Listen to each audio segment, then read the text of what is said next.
Power star Pawan Kalyan కొడుకు Akira Nandan industry entry ఎప్పుడు? ఇది మెగా ఫ్యాన్స్ మాత్రమే కాదు, సినిమానిష్టపడే ప్రతి ఒక్కరూ ఎంతో ఆసక్తిగా ఎదురుచూస్తున్న ప్రశ్న.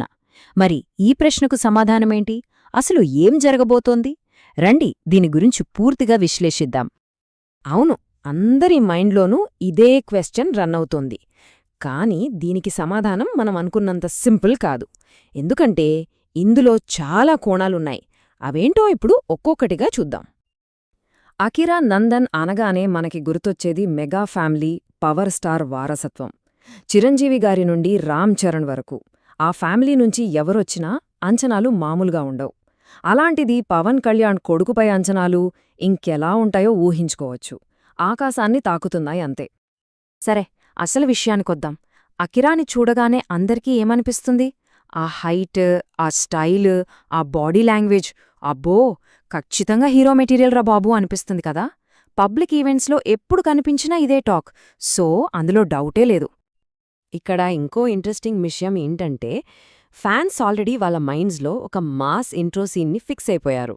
ఒక పవర్ ప్యాక్డ్ ఎంట్రీ, పెద్ద ఫైట్, పవన్ కళ్యాణ్ స్టైల్లో ఒక వాక్, ఇలాంటి ఒక గ్రాండ్ డెబ్యూని వాళ్ళు ఊహించుకుంటున్నారు. కానీ ఇక్కడే కథలో ఒక చిన్న ట్విస్ట్ ఉంది. అకిరాకి కేవలం యాక్టింగ్ మీదే కాదు, ఇంకో ఫీల్డ్ మీద కూడా చాలా ఇంట్రెస్ట్ ఉందని గట్టిగా వినిపిస్తోంది. అదే మ్యూజిక్. ఇది ఈ మొత్తం డిస్కషన్కే ఒక కొత్త యాంగిల్ ఇచ్చింది. అవును, సినిమాల్లో హీరోగా ఎంట్రీ ఇవ్వకముందే అకిరా మ్యూజిక్ మీద ఇంట్రెస్ట్ చూపిస్తున్నాడు. ఆల్రెడీ ఓ షార్ట్ ఫిల్మ్కి మ్యూజిక్ డైరెక్టర్గా చేశాడని, అంతేకాదు మన స్టార్ మ్యూజిక్ డైరెక్టర్ థమన్ దగ్గర కూడా వర్క్ చేశాడని టాక్. ఇది తెలిసాక అసలు అకిరా హీరో అవుతాడా లేక మ్యూజిక్ డైరెక్టర్ అవుతాడా అనే కొత్త చర్చ మొదలైంది. ఈ చర్చ ఇలా జరుగుతుండగానే ఇండస్ట్రీలో ఇప్పుడు మరో కొత్త రూమర్ చాలా బలంగా వినిపిస్తోంది. అదేంటంటే, అకిరా డెబ్యూ ఒక క్లాస్ డైరెక్టర్ చేతిలో ఉండబోతోందని. ఆ డైరెక్టర్ మరెవరో కాదు, శేఖర్ కమ్ముల. మనందరికీ తెలుసు శేఖర్ కమ్ముల సినిమా అంటే ఏంటో. హ్యాపీ డేస్, ఫిదా ఇలాంటి క్లాసిక్స్ గుర్తొస్తాయి. ఆయన సినిమాల్లో క్లీన్ ఎంటర్టైన్మెంట్, మంచి ఎమోషన్స్, కంటెంట్కే ఫస్ట్ ప్రయారిటీ ఉంటుంది. మాస్ ఎలిమెంట్స్ దాదాపు ఉండవనే చెప్పాలి. ఇక్కడే అసలు పాయింట్ ఉంది. ఒకవైపు ఫ్యాన్స్ ఏమో రామ్ చరణ్ చిరుతలాంటి ఒక మాస్ పవర్ ప్యాక్డ్ ఎంట్రీ కావాలని కోరుకుంటున్నారు. కానీ ఇప్పుడు వినిపిస్తున్న రూమరేంటి?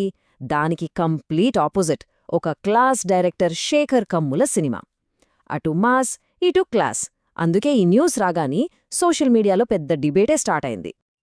సరే, ఇప్పుడు కాస్త రియాలిటీలోకొచ్చి ఆలోచిద్దాం. ఒకవేళ అకిరా నిజంగానే ఈ డిఫరెంట్ రూట్ తీసుకుంటే అది తన కెరియర్కి ప్లస్ అవుతుందా, మైనస్ అవుతుందా? మనం మెగా ఫ్యామిలీలోనే చూసుకుంటే ప్రతి హీరో జర్నీ డిఫరెంట్గా ఉంటుంది. రామ్ చరణ్ మాస్ ఎంట్రీ ఇస్తే వరుణ్ తేజ్ ఒక డిఫరెంట్ రూట్ తీసుకున్నాడు. సో సక్సెస్ అవ్వడానికి ఒకటే ఫార్ములా అంటూ ఏమీ లేదు. ఇక్కడ మనం గుర్తుపెట్టుకోవాల్సిన కీలకమైన పాయింట్ ఒకటుంది. ఒక మాస్ సినిమా కాకపోయినా మంచి స్ట్రాంగ్ కంటెంట్ ఉన్న సినిమాతో ఎంట్రీ ఇచ్చినా అది కూడా ఒక గ్రాండ్ ఎంట్రీనే.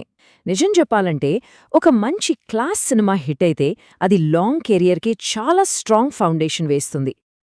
ఈ ఊహాగానాలన్నీ ఒక ఎత్తు అయితే, పవన్ కళ్యాణ్ గారికి చాలా సన్నిహితుడు, ప్రముఖ నిర్మాత టీజీ విశ్వప్రసాద్ గారు రీసెంట్గా ఒక ఇంటర్వ్యూలో మాట చెప్పారు. దీని బట్టి మనకేమర్థమవుతోంది? ఇండస్ట్రీలో అకిరా ఎంట్రీపై చాలా సీరియస్ డిస్కషన్స్ జరుగుతున్నాయి. ఇది కేవలం సోషల్ మీడియా రూమర్ కాదు. సో ఫైనల్గా చూస్తే అకిరా నందన్ భవిష్యత్తుకు సంబంధించి మన ముందు 3 దారులు స్పష్టంగా కనిపిస్తున్నాయి. 1, ఫ్యాన్స్ కోరుకుంటున్న మాస్ హీరో దారి. 2, ఇప్పుడు వినిపిస్తున్న క్లాస్ సినిమా దారి. ఇక 3ది అతని పర్సనల్ ఇంట్రెస్ట్ అయిన మ్యూజిక్ వరల్డ్. ఇప్పటివరకైతే ఎలాంటి అఫీషియల్ అనౌన్స్మెంట్ రాలేదు. కానీ ఇప్పుడు అందరిలోనూ ఉన్న ప్రశ్న ఇదే: అకిరా మాస్ హీరోగా ఎంట్రీ ఇవ్వాలా లేక క్లాస్ సినిమాతో తన జర్నీ మొదలుపెట్టాలా? ఈ చర్చ ఇప్పట్లో ఆగేలా లేదు. దీనిపై మీ అభిప్రాయాలేంటో కామెంట్స్లో చెప్పండి. మరిన్ని ఇలాంటి విశ్లేషణల కోసం మమ్మల్ని ఫాలో అవ్వండి.